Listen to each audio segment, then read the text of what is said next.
I got the craziest phone call from a very dear old friend of mine. We were roommates 25 years ago, African-American fella, and that's pertinent to the story. And he says, Sven, no matter how much success and stuff I've had, the voices of those guys from the block and from school are just killing me from way back in childhood. I said, tell me more. He says, it's like I've got so much hurt inside of me. And no amount of success, no matter how big the crowds are that I speak to. And this guy, he's like on TV and speaks to large crowds. Massive success, makes a ton of money. He has a wonderful wife. His kids are just, they're the best. All right, great guy. And he says, their voices are still inside of me. The hurt from that. How much of my life, I'm aware of how much of my life I've spent trying to gain the approval and the acceptance of people to make up for or somehow fill the void of the absolute rejection from those boys growing up. He says, Sven, as you know, I did not play sports. I was into school. My skin was darker than everybody else's, like way darker. And, I wore glasses and I was shorter. He says that's like the quadrifecta, the quinella, whatever, of all the things that you can have working against you in the neighborhoods that I grew up in.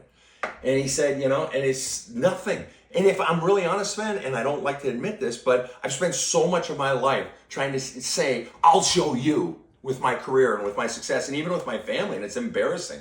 And I don't admit it to anybody. I said, let me ask you this question. If you were to run into those guys today, or if I were to run into them and we discover we have a mutual acquaintance, you, I said, what would be their response today? He says, well, you wouldn't be able to because 2 of them are dead. And I've heard like 2 of them are still in prison for whatever. And then there's like 5 or 6 other guys. I said, so take the 2 guys in prison and the 5 or 6 other guys. And let's say I bump into them or you bump into them.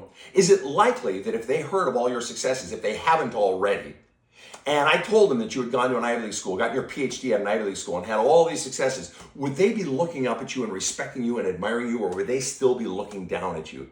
I said, isn't it reasonable to assume that they'd be looking up at you? They'd be very, very impressed, considering you've exceeded all of them in terms of career, and you have a wonderful family, you're stable, you have a great life.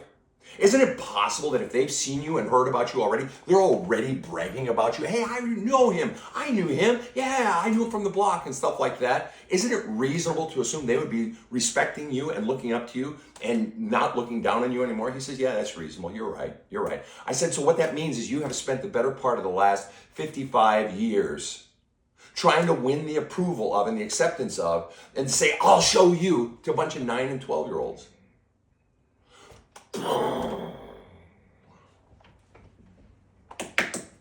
How old are the children running your life?